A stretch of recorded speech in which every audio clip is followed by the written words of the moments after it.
On voulait la tête d'un ministre de la Justice qui dérangeait les intérêts de la mafia. Même un condamné à mort a droit à la parole. Je paye le prix du combat d'une génération plus tôt. Ce sont les dires de l'ancien ministre de la Justice, Constant Mutamba, devant la Cour de cassation hier mercredi. Qui insistait sur le fait que les 19 millions pour lesquels il est poursuivi sont encore dans les comptes bancaires. Très chers téléspectateurs d'MKBuzz officiel, soyez le bienvenu, fidèles téléspectateurs.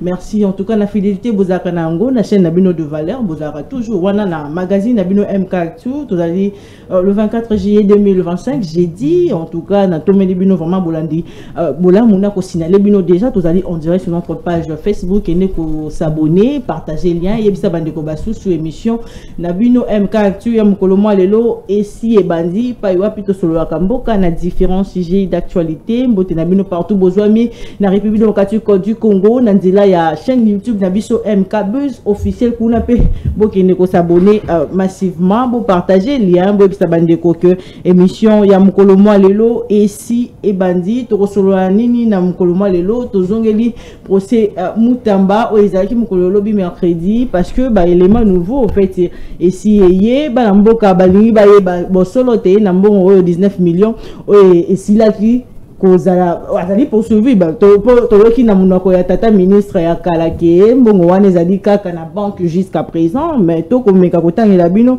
ba élément oyo yesi abimisi na poisate boy ba ke procès yango et pusani lisusu ti mukolo ya le 30 juillet oyo wana ezali koya ba imboka boy ba que ba vérité rapidement na tanga ba vérité le ba mina procès wana ya mboto zo revue de presse le vérité qui viennent atténuer les choses qui ont été dites sous une clameur publique, dit un proche qui détaille les 19 millions de dollars sont encore dans les comptes à la Robank et rien n'a été utilisé. Ces fonds ne provenaient pas de Frivao, mais du ministère de la Justice. Les lieux de la construction de la prison existaient sans équivoque, avec même une étude de sol de l'université de Kinshasa réalisée à Kisangani en mai 2025. Le président de la République et le gouvernement étaient informés du projet. Les procédures de passation du marché a été suivies, mais avec quelques irrégularités administratives. La société de construction Zion a une existence légale et réelle en RDC. Elle est connue de la DGI, du ministère des Infrastructures et dispose même d'un agrément de l'ARSP pour la sous-traitance avec un chiffre d'affaires de 15 millions de dollars. Elle a financé les études du sol. Déjà, moi, ma vérité, il a procès à l'obit. Légalement, nous allons revenir sur la signature de la déclaration de principe entre le rebelle FCM23 et le gouvernement congolais. Ils allaient continuer est-ce qu'ils allaient vraiment avancer réel jusqu'à présent, les Cambouaki viennent à partie Est et République démocratique du Congo. Le dialogue dans la République démocratique du Congo, est-ce qu'il y a un étiqueté alternatif pour que Kimi a topé crise sécuritaire et si la République démocratique du Congo et également la gouvernance pour Baimbo ka opposition Baimbo ka izali kotamboma bien te boulouye que donc les autres na boulouye que tout est-ce que dialogue so ba mboka ba vendre ba solution comme mela biso ba solution na likambo ina Baimbo ka rapidement to zoa revue de presse yamboto na fongo la chambre mon ba invité du jour en rapport avec l'actualité du jour. André Wamso, nommé gouverneur de la Banque centrale du Congo, nous apprend Actu30.cd.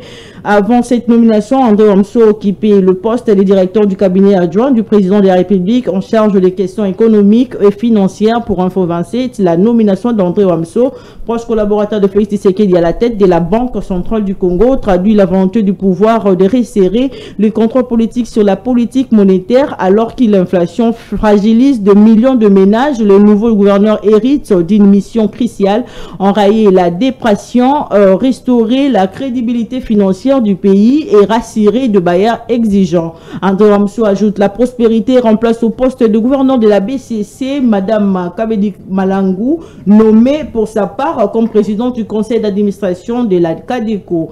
Dans un autre chapitre, en provision d'un accord à Washington entre Tshisekedi et Kagame en présence de Trump d'un côté et de l'autre celui de Doha entre la délégation de Kinshasa et celle de l'AFC 123 se profite un dialogue inclusif à cet effet révèle la prospérité. Le président de la République s'apprêtait intérêt à signer une ordonnance convoquant les Congolais autour d'un nouveau forum. Pendant ces temps, l'ancien président Joseph Kabila se positionne sur les accords entre Kinshasa et l'FCM23. Selon la référence PIS, l'ancien président toujours présent à Goma s'oppose fermement du volet minier de l'accord entre Kinshasa et Washington. Dans le reste de l'actualité, le gouverneur du Haut-Katanga, Jacques Kabila, a refait surface après plusieurs jours d'absence remarquée. Dans une vidéo consultée à okapinews.net, l'autorité provinciale est apparue chez elle, visiblement détendue, mettant ainsi fin à de nombreuses spéculations sur sa disparition. Procès Moutamba. Après des audiences contradictoires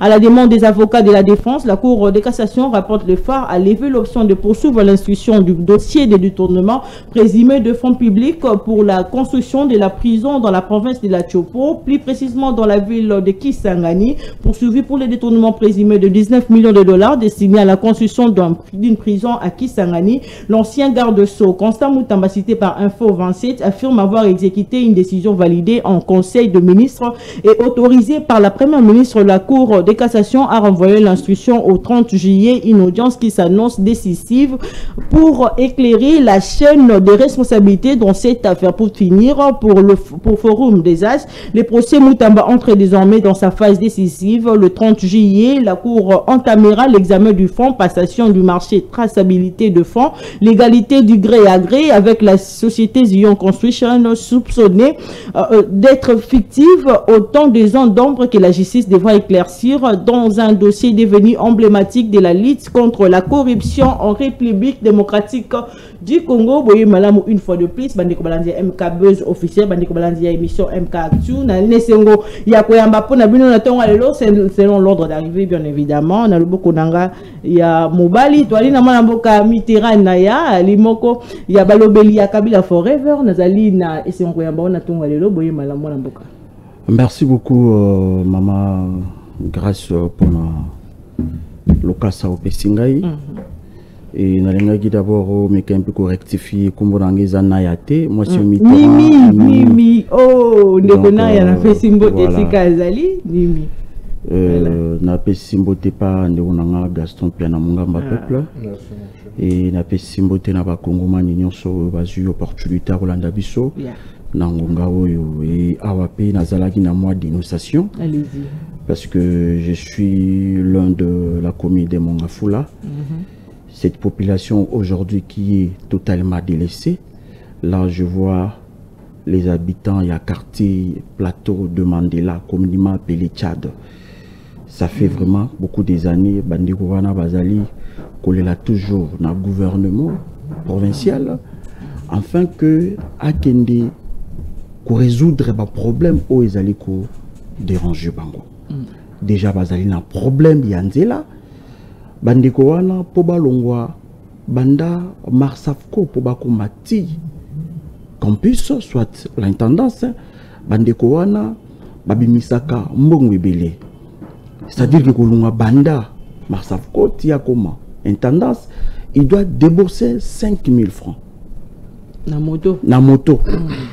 Les conditions de la route est vraiment très difficile, mais il n'y a pas ces années ba érosion zali ko déranger bandiko wana et déjà bazali ko lancer SOS parce que il y a presque 70 maisons déjà et outak déjà ko kende na érosion et maintenant une grande partie petit wana et bato bazali à chaque fois ko le na gouvernement baya afin que ba éviter catastrophe naturelle wana, afin que ba éviter coulage pe abanda una bango. Vous voyez, c'est pour cela que bazali à chaque fois ko benga les gouvernements provincial ba kende ko jula bango ba solution. Vous voyez, ba meka ko sala ne fisque attaque à niveau e bana ko cheminaka mai wana ti esika moko approprié parce que bazali ko mona ba komi en danger. Bazali ko banga bientôt bambula izo banda, ça serait vraiment très difficile. Et Barosala englouti, pourquoi pas mabélé à ensevelir Bango. C'est pour cela à chaque fois, Toko Senga, le gouvernement provincial, Toko Senga, Daniel Bumba. Au lieu qu'à continuer à là, à Kende, côté la situation à Bana Tchad. toleli tolobi apparemment Daniel Bumba azoka biso susute nazo baté est-ce que ayebaka réellement makambo tolobaka est-ce que makambo tolobaka est-ce que ayoka kayango est-ce que azalaka na ba service oyo informaka ye koyebisa ye makambo oyo ezali koderange biso bakinois nayebisaki ye dernièrement soki amoni ki gouverneur azokoka te akende kosala takachi akende na ye kobunda kachi parce que namoni kogérer la cité azali kokoka te na kosenga Undertaker congolais na lombango akende kotala situation Undertaker congolais oyo misuna ebangisaka bakinois akita mbango na quartier plateau communément appelé Tchad afin que à résoudre ba problème na bango parce que c'est inacceptable bandeko wana bazali awa na kati ya capitale bandeko wana bafutaka ba taxe bafutaka ba mpako na kota o bazali ko vivre lelo ba comme que c'est considéré comme si bazali ba rwandais or bazali ba rwandais te bazali ba congolais. Merci beaucoup mwana mboka elanga pe yango leba sala misala tata gouverneur de la ville to sala la batu misala rapidement tant mbule robanda ba inondation banda lisusu to reconnaître ba misala ngala moyoka na ligne sango ya ba bino na loboko nanga ya mwasi mwana mboka mungamba peuple mwana mboka Gaston Piana ya union sacrée boyo mamna M4 tu mkolo mwa lilo natondi yo mama Rachela na pesio pe longoni apona lokasa na yo mbote na monenga na ngai miterani nimi oyo tukokabola na ye etando na tongo ya lelo pesio pe mbote na tata mokonzi ekolo son excellence Félix Antoine Tshisekedi Tshilombo tika peto pesa pe mbote na président Médard Kankolongo président ya Congo en avant ko féliciter pe pona lolenga ya liko bunda pe na politique na biso et ali faciliter mais ali elenge oyo ali ko tenir na mona ki pe na mbujimai ali ko implanter parti et ali parti ya bilenge et sengeli to pesa maboko na bilenge bazali ko bunda bauti nulle part mais au moins basali ba s'imposer et l'autre ali ko continuer pour na ko sunga mboka na biso mama na lumbango nyonso allez-y na yoki bino bolobi makambo ya banzela awawa oyebi ngai na ali notable ya Barumbu na ali pe candidat bourgmestre na Barumbu mais constant et ali amer constater que commune na biso ya Barumbu et ali abandonné lelo soki okeyi na Barumbu obandi na Croix Rouge sokoza na Itaga pour koma kasai nzela ya lite parce que na Galasidamo na Sayo kuna nyonso na ezaya kokufa na Belgique nzela ya lite kabinda nzela ya lite kabamba nzela ya lite flambeau Itaga nzela ya lite Kasai boka sanzele ya lite ba Kongo nzela ya lite bana ya Barumbu ba komona pasi vraiment to ali kobele la tata mokonzi wa ekole te misolo ebimaki wana pona bobongisi banzela parce que gouvernement central a pensé que déjà misolo na gouvernement provincial pona kobongisela bana ngomba kisasa banzela plus particulièrement bana ya Barumbu ba yetu to ali kolobela to moni devant mo ko sur ba réseaux sociaux to ali ko soutenir le patriarche Mbosoko Dampwanga oyo azali allié sincère crédible et honnête ya chef de l'état na mboka kendeki na mboka ya Kenge oyo ko rappeler bana ya grand bande union en général était binonde boponaki Félix Antoine Tshisekedi Tshilombo à 78%. Lelo azali na mandat na ye il faut asala makambo nyonso oyo alakaki bino mais il faut ko channel makambo bat bazobelela oyo dialogue sengeli ko kabola pouvoir na poche parce que peuple n'est ali souverain maman peuple n'a pas compris sa pouvoir. Le peuple a pensé qu'il fallait entrer au pouvoir. Tant que tout ce à diriger. Si vous avez un dialogue, vous avez un deuxième mandat. Les dénonciations à peine acheter. La province à Mongala. La province à Mongala, Bengaï, Makasi, Balobi, Gaston Piana, Yonde Bobenga Mongamba, peuple à qui ça. Vice-gouverneur ou Azali Siko Kuna na Mongala, Monsieur Cédric Ayaka. C'est un malfaiteur, c'est un escroc. Tu as dit là, élément où tu repères ça bana Congo. À quel coup escroquer groupe n'a pas Steve Mika et Misolo. À pirater compte, à yibi passeport n'a photocopié. À quel une assemblée nationale à quel changer compte bancaire il y a Steve Mika. Après ce compte à Friend Bank. Misolo non se bat pour pas Mika. Ils ont que ne compte Mika ils ont que ne pas Elingewana. Elenge ya qualité mabe Cédric Ayaka. Bakangisa kiye, Mbika yakangisi ye, bakondane ye, accueilli na boloko il faut foutre $120 000 ambika ndenge toloba akenda qui appelle bakondana na second degré mais toli kokamwa c'est un évadé libane ali kosala parce que bakondana ye pas ibisika na tsengeli kozala wapi na boloko tozali na mikanda ya banyongo ya batu oya akosaki batu kete fois sumela bango mituka ba $40 000 ba 20 millions ba 15 millions ba 30 millions mutwana zana banyongo azali ko ternir image de marque ya province ya Mongala azali ko babisa image ya tata mokonzo ekolo pe ya gouvernement na yebba ndea abiso na mikro na o mama to ya ko bele ya tata mokonzo ekolo son excellence Félix Antoine Tshisekedi Tshilombo le FPM Jacques Chabani l'aigle de Massisi oh mutwana azali ko pesa ba communiquant ko misolo pona ko bana ko finga nango Jacques Chabani wa azali ko sala lolendo ya gouvernement ya mama Jitsumino to ko c'était esengeli ko révoquer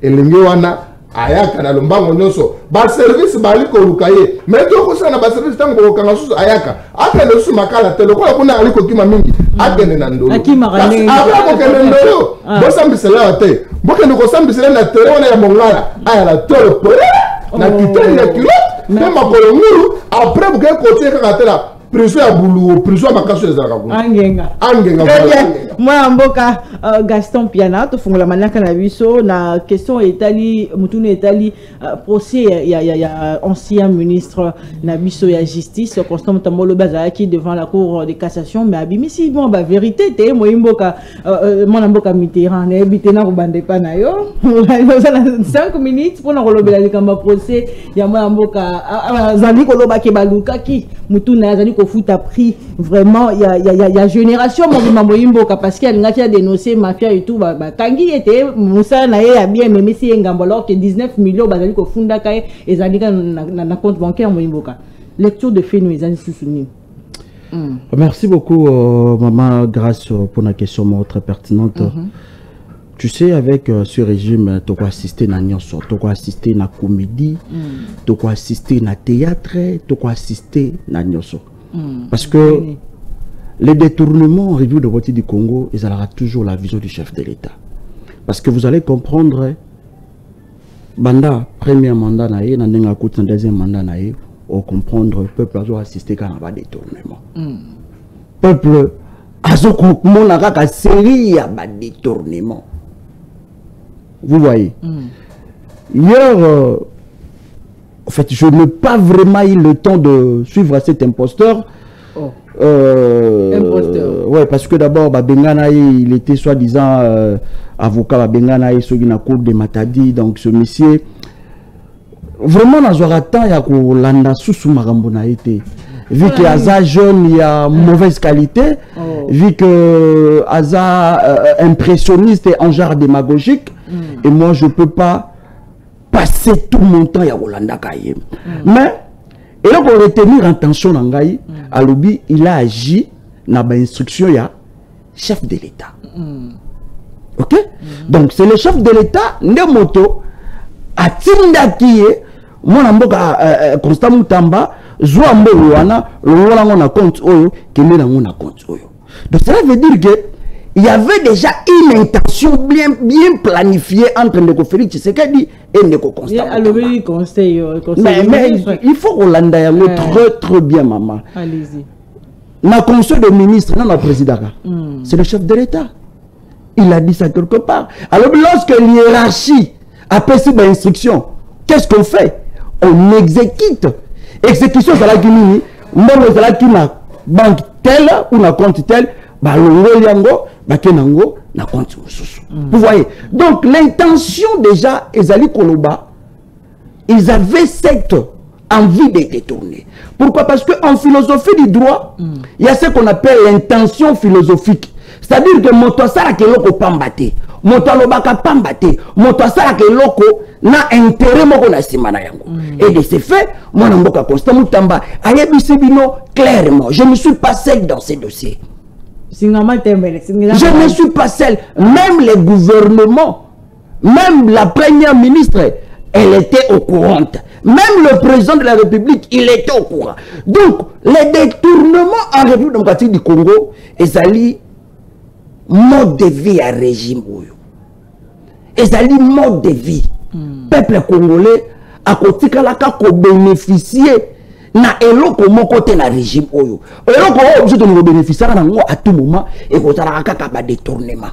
Ce sont des détournements. Oh, biso to na ko assister oyo kuna ba betaki 76 millions, kuna ba beti 10 millions, kuna ki ba beti bo. Donc c'est leur mode de vie. Peuple congolais oyo abandaki ko attendre quelque chose de meilleur et pas le lenge oyo Constant Mutamba, mais dommage ayoki biso soni un populiste. Un grand populiste oyo ngana ko senga bazuzi bakena dossier yo tina suka. Ce monsieur normalement il a fallu basambise na stade des martyrs. Il a fallu to populariser ba détournement. Aujourd'hui alobaki mingi to suki wapi. Moi j'estime étant que Congolais. Alors juste parce qu'il a dénoncé. Non, madame, il a bien dit. Ma réseau est mafia. Oh, akuta kwapi. Akuta kwapi. Au sein il y a justice. En fait, na kati gouvernement.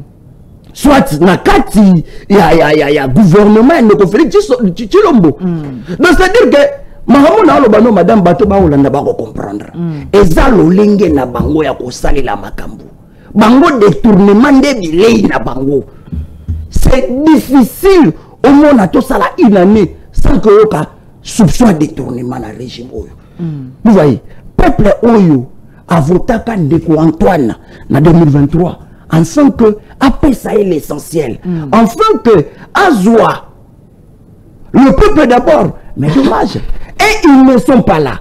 Et ils ne sont pas là pour aider cette population. Ils ne sont pas là pour donner l'essentiel au peuple congolais. Et ils sont là juste pour détourner. Rien autre que ça. Donc, je demande à la population congolaise, il le temps.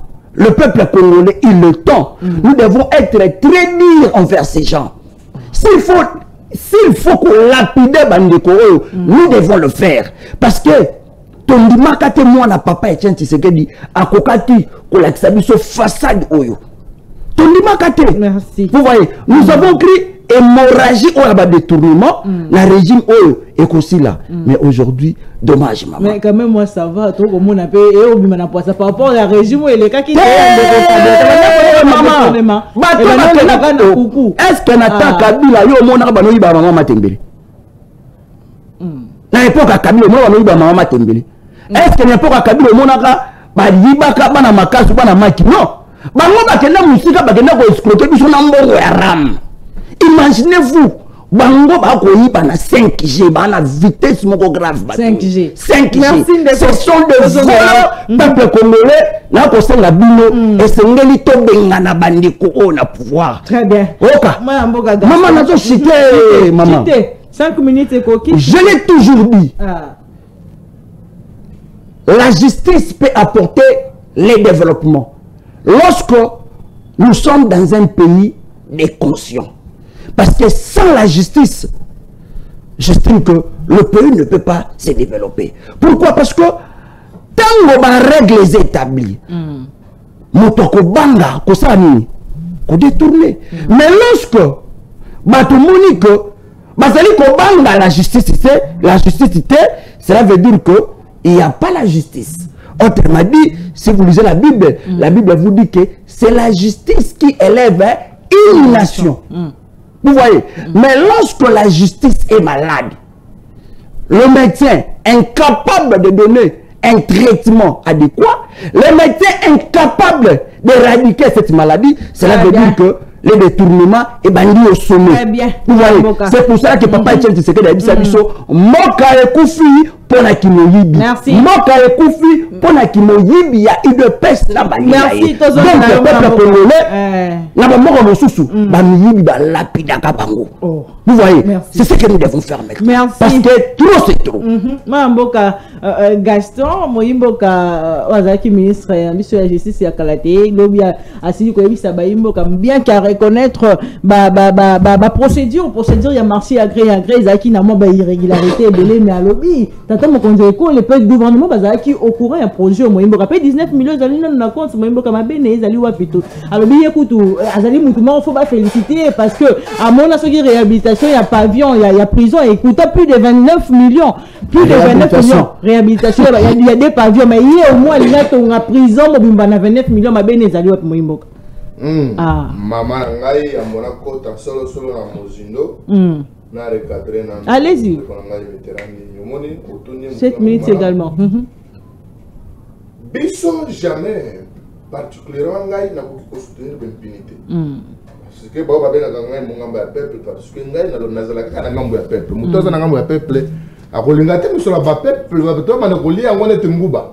Donc toujours assister ba battre la compétition ba détournement. Na lobby ni mi lokole ya zu 15 cette fois ngana ko 30 pona mona kinga na lekiye.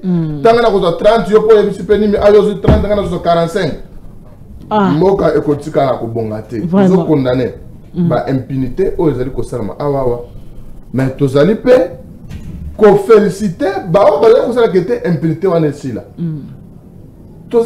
Gilles Alingeta, Gilles Alingeta côté IGF depuis Kabila président, avant de travailler comme président de la République. Mais sous le leadership toléré, il y a président de la République, chef de l'État, au moins Gilles Alingeta a sali, ma proche ou la précis, à Salaka, IGF. Il a travaillé bec et oncle, a tué vu en danger, mais il faut malheureusement, Bami Bignon Soana, s'il est là, l'invité. Bazali Kolanda, Bazali Kolokanini, Mutuya, Gilles Alingeta. Bazali Kolokana ba piège, heureusement que te Kulutu Angope, Azali pe Congolais moko ya très bonne qualité.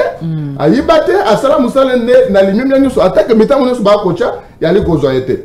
Wana ezali vision ya président de la République. Nde angonde Gilles Alingeta salelaki comment que te ba mi nyuso wana basa la mise en mal. Maintenant, contrairement à Bango, au ministre Oloyo, tant on a Bango bakangaye ata basambisi ata pamba pona ba détournement. Nous avons assisté au Babocha, au Bazo que nous vivons au Bamillion, par exemple, au 400 nous avons assisté les lots. Bah, école, 1000 écoles, Matata Azola Kambon. C'est ça.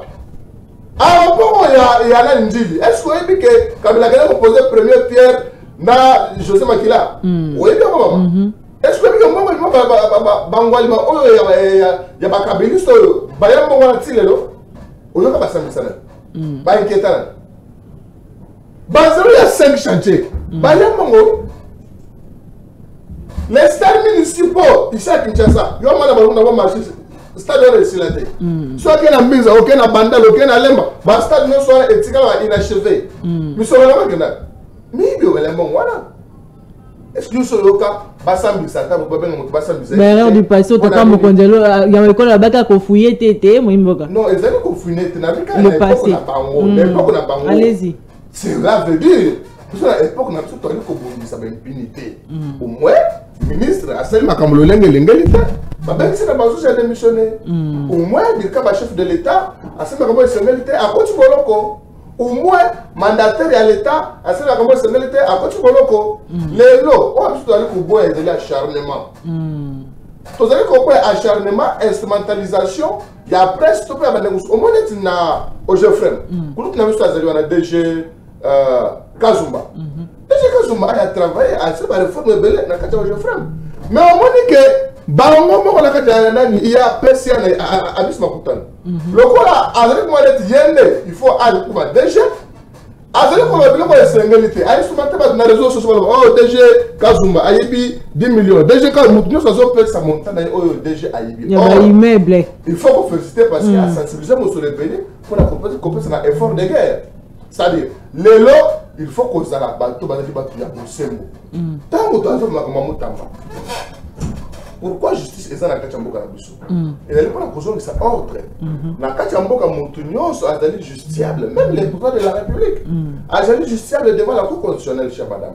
Maintenant, Moutamba, en tant que ministre d'État en charge de la justice, prison, c'est depuis 1960. Si le lot, tu vas retourner en prison, tu vas retourner en prison. Prison, tu vas retourner en prison. Le gouvernement n'a pas les cas où tu la prison. Mais le chef de l'État arrive. Le ministre Moutamba non. Tu vas faire la prison chaque jour. Les conditions sont allées. Et c'est Tu lances déjà procédure, il y a processus, il y a des engorgements. Mais besoin des engorger prison, tu as beaucoup de choses. Et c'est vrai que tu as prison. Mais quand vous t'en parlez que tu projet qui débattu dans le conseil des ministres, oui, bien sûr. Donc le président était au courant et le gouvernement. Mais le président était bel et bien au courant. Il y a un lobby, non, conseil des ministres, chef de l'État, non, conseil des ministres, ils ont place, il y a chef de l'État qui est composé ma camoté. Conseil des ministres, ils ont place, il y a échange. Ils ont organe pour débattre ma décision. Ils ont organe pour statuer dans ma cambo. Ce n'est pas le chef de l'État qui impose. Ils ont ministre dans le secteur, ils ont balayé le secteur, à proposer, vous discuter ensemble. Et puis, vous avez adoption si oui. Si non, Bobori. Et projet à construction. La prison, on dit Mamaki. Vraiment. C'est le problème des autres. Le problème est à Moutamba. Et ça que, quand on va procéder, il faut que ça, la position marché. Parce que sur le marché européen, a une autorisation. Et la dame n'avait pas nié à l'Assemblée nationale. Moi, je suis là, à l'unité, la personne qui a autorisation pour checker une pression. Elle avait autorisé. Mais le problème est que Makambuya Misolo. Makambuya Misolo, dans le compte bancaire, où elle avait été société à la Zayan. Maman Baloubi, parce que pour les biscuits, la société a été. Et moi aussi, je doute fort que le ministre de la Justice, peut-être que attends, ça n'a pas ça, vous voyez, maman. Allez, vous savez, la société, ils étaient. Non. Lobby paye beaucoup. À lobby, ils sont là, oui. Société, ils allaient. Alors, il y a étude. Et ça va qui après, espérer le bateau, parce qu'il fait des études. Il est une institution monnaie, oui, maman. Il faut que vous ayez une contre-vérification. Dans le cas de dossier, Moutamba a sali une erreur administrative, ils allaient mais faute administrative, c'est une pénalité. Je suis devant un juriste. Erreur administrative, ils allaient pénalité. Ils allaient soit. Bon, on le marché, non. On respecte la procédure, on annule le marché. Soit on corrige la procédure. Donc, tu as ces raisons pour le baba pour nous la procédure. Bien évidemment, au moins, il y a un parce que dans ce pays, ils ont un mouton pour mettre à part chef de l'État, Félix Antoine Tshisekedi Tshilombo. À part le ministre Mouya Katembo, a dénoncé à Combo et l'autre on a Combo na Yango. À part le ministre Mouya. A un régime, il y a rendu à mal. Parce que le ministre Mouya, maman, il y a Twitter, il y a un Twitter. Comment la Rwanda n'est pas qu'à la caille. Et maman, Rwanda, Batunio, maman, il y a Bitumba. Mouya a scellé la vision du président de la République, la coordination du premier ministre, à Tambol pour la cour. Tanga, Komon, et l'autre, on a Komon Yango. Le lot, a fait la Timikini lobby. Pour la côté, c'est maintenant encore au moment de diaboliser tant que chité dans Moutamba. Moutamba a obtenu le verre militaire Kabila. On va faire Kobanga. Maintenant, quand il y a un sacré kabiliste, il va aller belé. Et c'est pas mal moteur. Notamment Vital Kamere, ce sont les kabilistes patentés. Batel va tout baser dans la mission, dans la sacré. Vital Kamere, il n'était pas. Effectivement. Parce que bateau, il est solo. Et Bumba est monarate. Parce que Vital Kamere a protégé Bango. 250 millions, 50 millions, 300 millions, lampadaire, forage, millions de belé bungi. Tout le monde va faire un mais pendant 19 millions, on est bungi. Ils ont la compte. Au moins, la caméra a accéléré le dossier. C'est-à-dire que l'homme est je vais maintenant le dire que dans le cas de le règlement de compte peut aller appeler. Merci. Mais à quoi risquer prison, risquer prison, les 30 déjà, dossiers ont procès, ils ont dit envoyé à les 30 et tout ça. Est-ce qu'ils ont dit qu'on risquait prison? Moi, je constant Moutamba. Vu les irrégularités au fait du procédure, il y a gré, il y a gré, il y a moi, je vais vous féliciter pour la détermination, pour la courage, où il n'y a pas affronté justice. Quand le bac n'a pas battu que tu risqué prison, il faut le baguette à qu'on risque acquittement.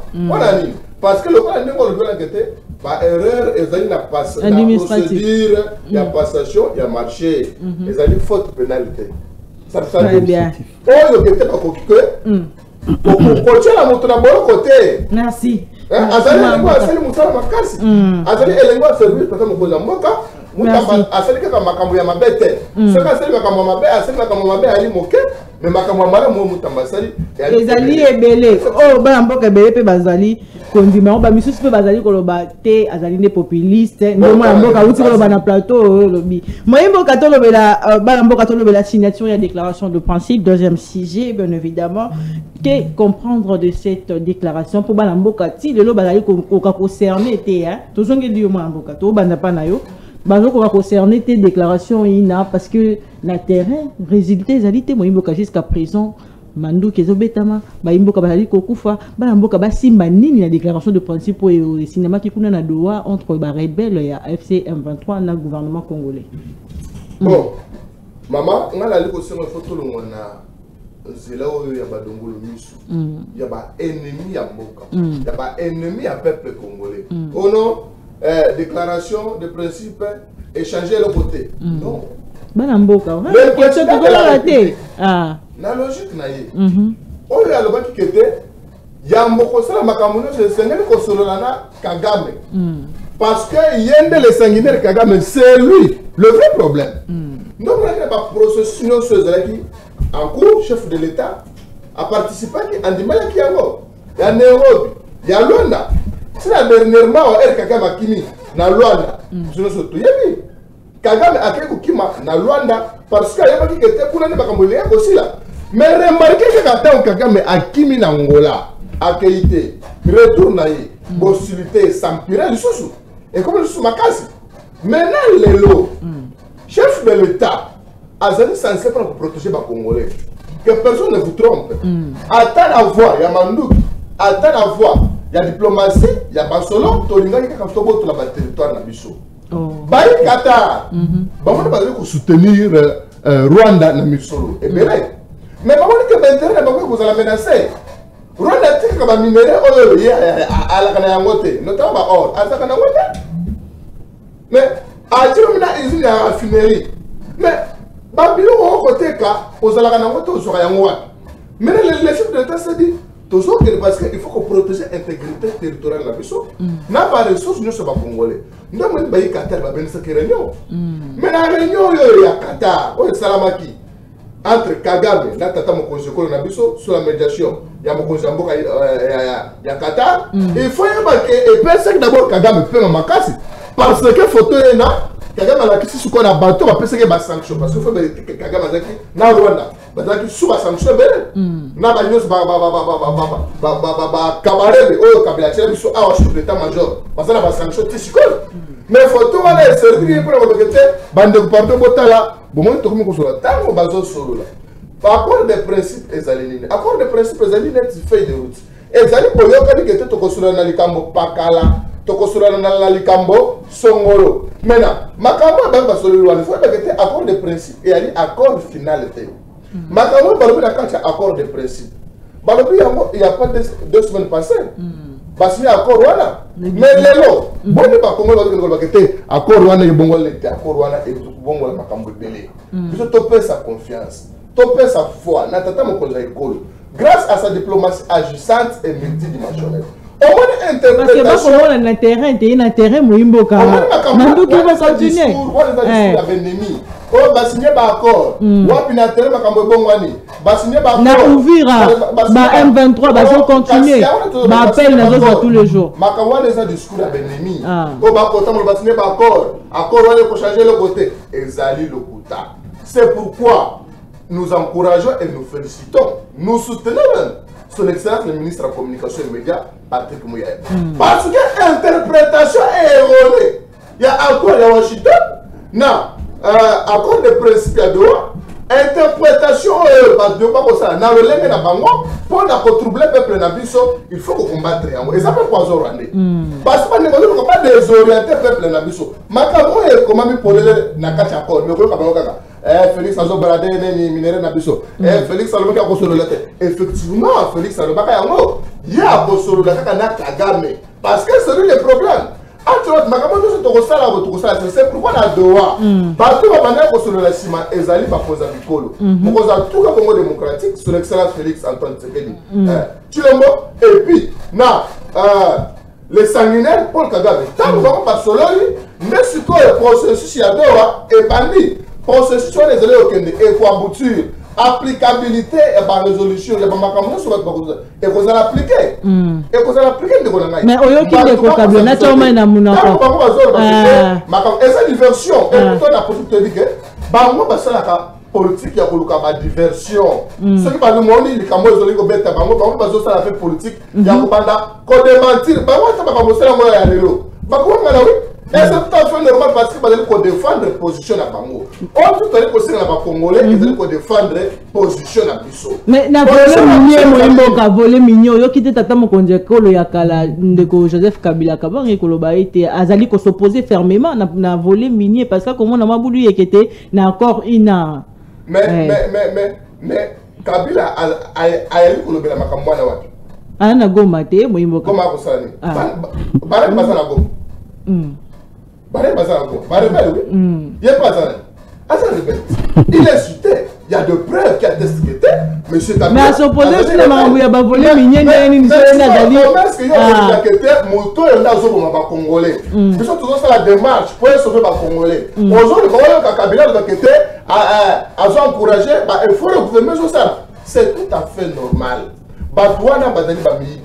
Batouana, Badani, Kolo, Nenki, Tamboka, na biso. Makine, Zali, Kosopa, na Congolais, na biso, Nde et Semo, na Bango. C'est pourquoi, biso, il faut maintenant combattre Poison Rwandewana. Poison Rwandewana, Zali, continuer. C'est pourquoi les concepts congolais tellement. Et Zali, que Congolais, biso, faut tout ça, la Moussala, Makasi. Il y a pour éveiller conscience. Il y a pas comment le fait que tu sais qu'à Namboka, na biso. Ce n'est pas Félix Antoine Tshisekedi qui est menacé. Félix a pour le cas. Et Zali, Mboka, na biso. Donc, interprétation, erronée au Bambali pour ça. Pour nous sa vigilance, fais attention à la population de la mission Maman Gachela. Donc, bande de combat, accord de principe au Bassiniaki, les alliés, et le Fongolin Zela, pour que nous cause accord final. Accord final, ne cause mais pas toi, la responsabilité. Par le monde à ma belle, la Bisso, par cause de pas na Bango. Bisso, les États-Unis, tu as un partenariat win-win.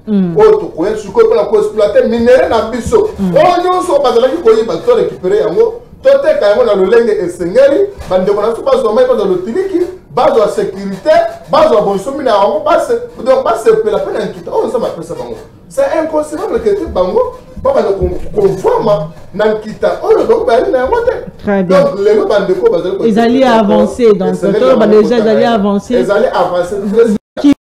Très bien. Moi, Mboka Mitterrand, est-ce que tu as le principe entre rebelles dans le gouvernement congolais, les autres enfin, ils allaient moins sous-cadé, il y a hostilité dans la partie est et revenu au quartier du Congo. Merci beaucoup, Maman Gracilia, pour la question très pertinente. Je pense qu'Europe a un même nombre de minutes parce que l'Europe c'est 10 minutes. Malgré Aobi et le côté. Mais on a recadré par rapport à premier sujet. Allez-y. Aobi Marambo Moko et Salinga y passe. Lelo Azali Koloba que l'union sacrée est allée constituer na banani que des kabilistes. Vital Kamere kabiliste. Kabiliste mon aîné. Très bien. Mais qui nous ont imposé? Qui a opposé? Ok? Nani Oyo a imposé ba député, ba voté Vital Kamere comme président de l'Assemblée nationale. N'est-ce pas de Chilombo? Donc c'est-à-dire que, mais bien sûr, la première année Bagendaka, ils ont voté pour qui? Pour Nakana, n'est-ce pas? Vital Kamere. Donc cela veut dire que même le président de la République, c'est un kabiliste. Parce qu'il a voté un kabiliste. Ce ne sont pas des kabilistes qui ont bloqué Moko s'est développé. Ce ne sont pas des kabilistes. Ne bazali kobisa mokonza mboka. Que kopé sa ba kongomani banzela te. Kopé sa bango maïté. Maman Graciela. Biso na monga fois tozana problème mai. Na Congo tozali na problème na mai. Na Congo tozali na problème. Ya ba administrateur. Toi bato bazali ko gérer na entreprise publique. Notamment au terme comme on a mambo salamba na RVA non. On a dit DG aza incapable ya ko tanga ta discours na lwalaba. DG nga ko ya makale kale. Aibi ko tanga te. Donc, un DG, excusez-moi. Donc, maintenant, on joue la bisso. Félix Fernand me met bisso. Un DG illettré. Incapable de lire. Incapable. Obisoni, oh, on a été nommé une personne, oyo, aïe même pas. A vu même pas très ça l'investigation. Le chef de l'État, c'est-à-dire que l'Agence nationale des renseignements n'est pas fourni sa cahier d'information. C'est-à-dire qu'après mon konzamboka a nommé, et c'est d'abord à la parcours à Moutou, Ayeba. Est-ce que Moutou Oyo a salanini? Vous voyez? Est-ce que Ezaline de Kabila de Atin Narabango ba nommé Batobongo? Non. Mais il y a de fils d'Ime. Le la Gaston Piana, c'est un homme intelligent. Ezana ba Congolais au bout de Banakata IDPS. Batolokola. L'actuel DG a déjà le KCGT au Congo central dernièrement. Le DG Julien Zamonga n'a pas du. Il est de l'UDPS. Mais tu vas comprendre que il est en train de faire un travail remarquable. Mais pourquoi mon Konzamboka a pensé qu'à Nabatalorengo on a été? Pourquoi Akenaka Koluka Batobongote a se renseigné côté la moto Julien Zamongana na Congo central Azali DG a kosa nini a comme entreprise publique disons service public est-ce qu'il y a Kokumbango na honnêteté? Est-ce qu'il y a des tournements? Non. Batokura ba Julien Zamongana. Pourquoi Mokonzamboka a nomaka bangote? Est-ce que Mokonzamboka a un problème d'information?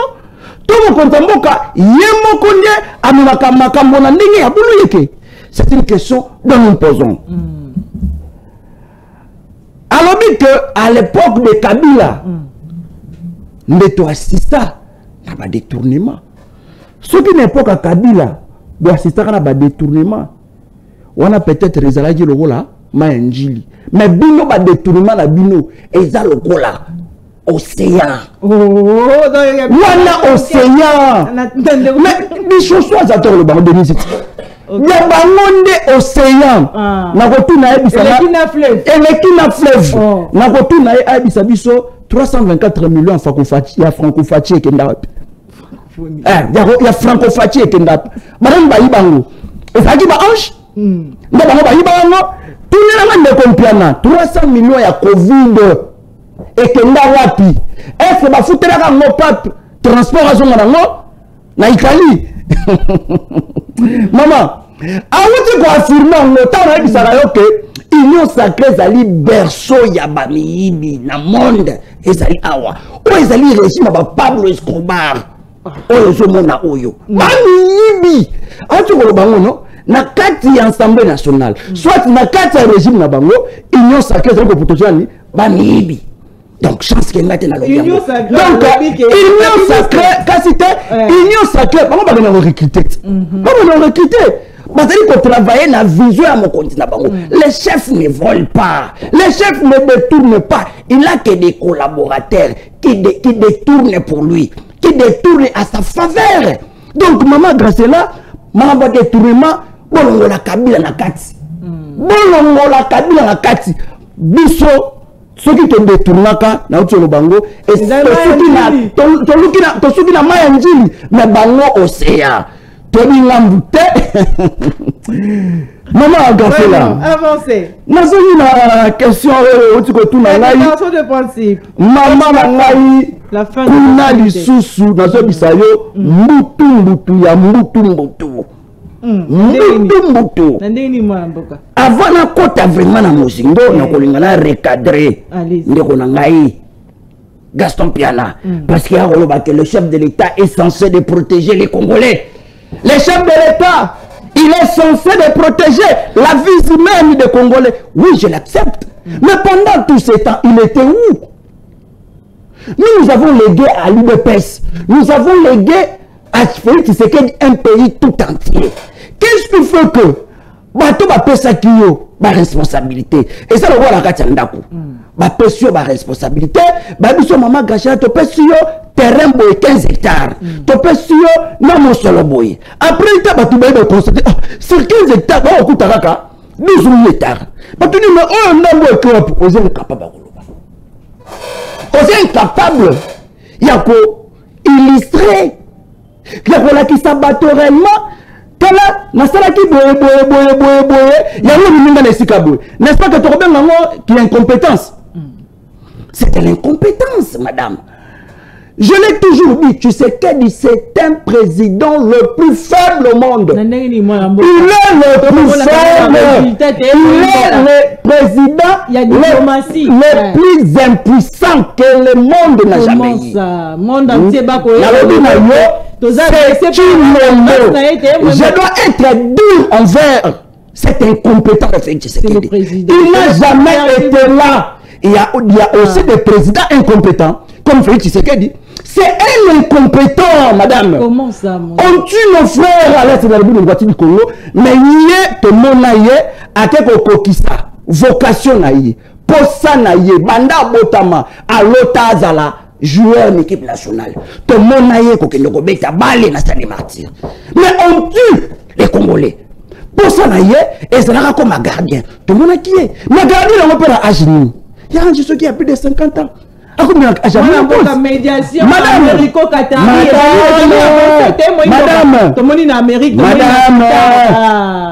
le président de la République nous a dit quoi? Il est à côté Kalaka, jamais construit na Paul Kagame. Il est na Paul Kagame, bakomona na kana ekaka na paradiso, comme si akotaka lolo makambo au salaba congolais.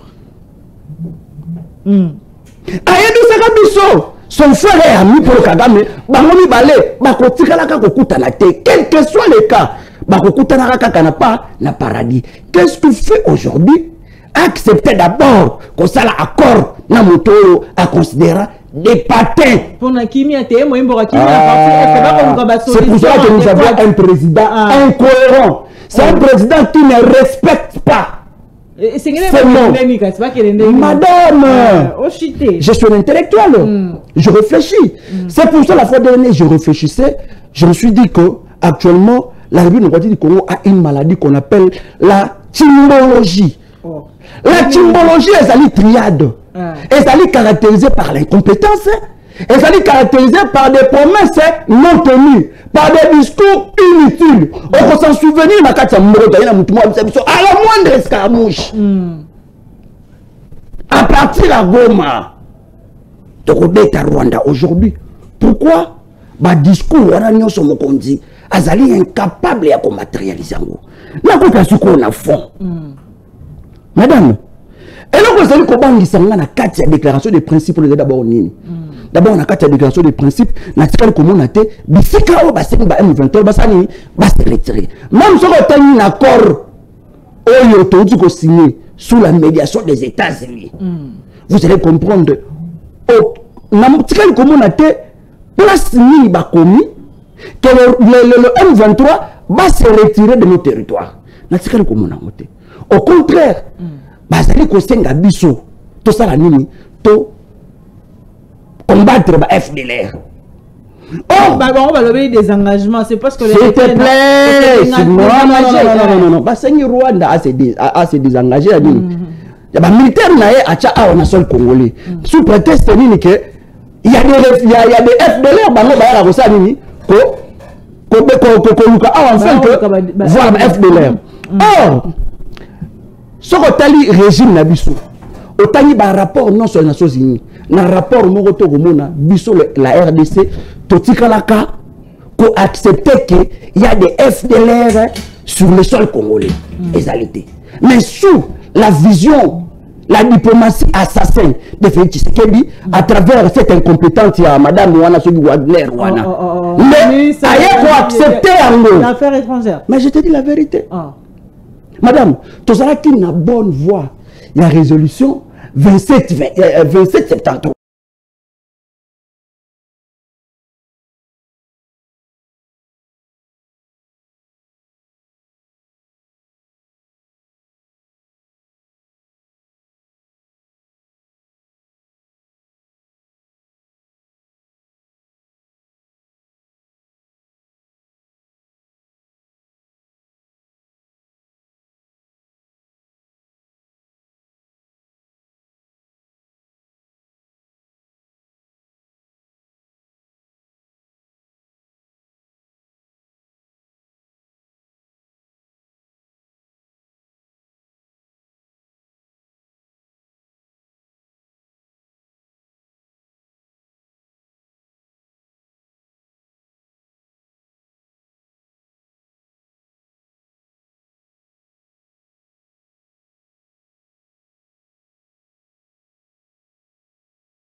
Allez-y, allez-y.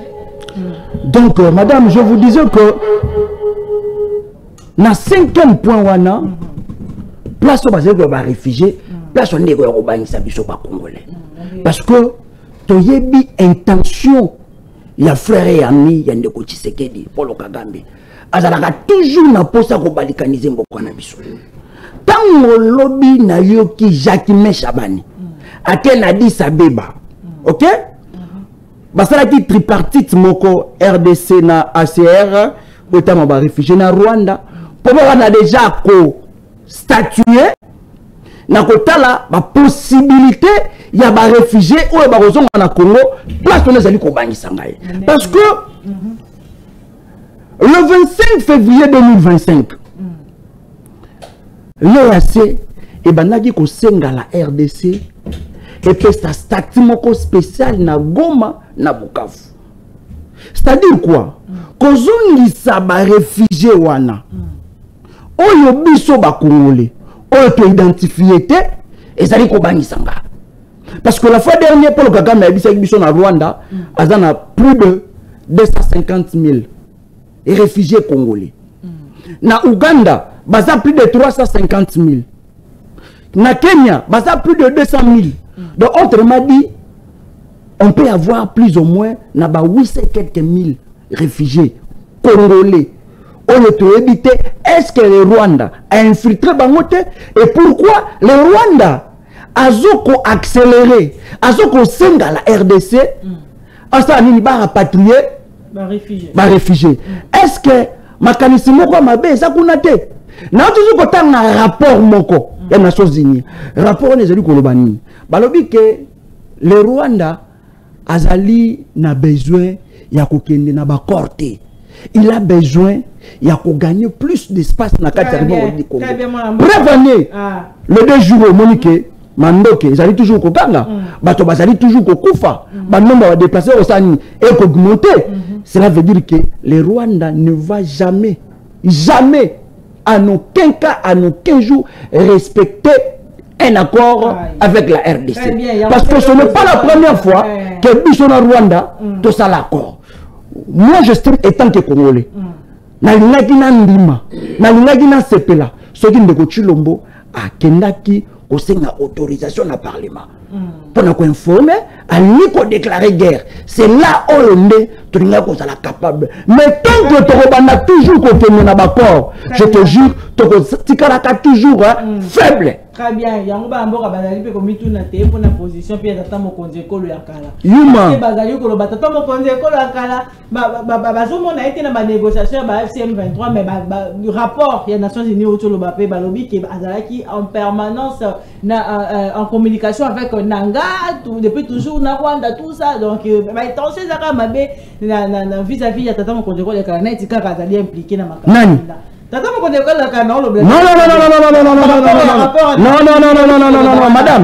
madame, s'il vous plaît.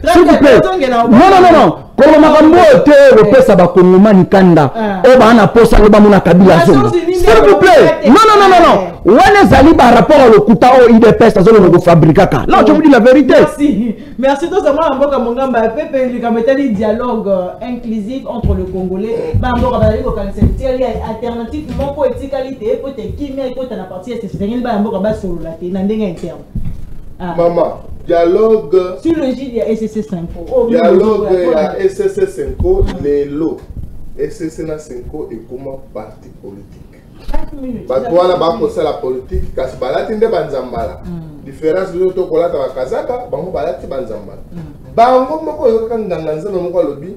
Balobi biso to kosa makambo to ko bongisa nde prédécesseur ya Félix Tshisekedi Tshilombo.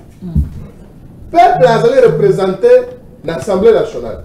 Peuple est représenté par le pouvoir de la République parce que il y a un symbole de l'unité nationale. Peuple est apprécié mandat balobi au Kambabiso. Mais bango boni basango il faut passer à makanisa mabe. Chef de BC balobi bokende bosangisa pe ba confession religieuse mususu. Parce que ndako asambeza catholique côté. Catholique on peut en bon on a choisi babomi yango. Na oyo yaza soki ni muté basoki nani. Basi babomi yango. Et vous savez que bateau bali crédibilité. Ce sont des aventuriers basés pour enquêter pour canabiso et pour la moto. Très bien.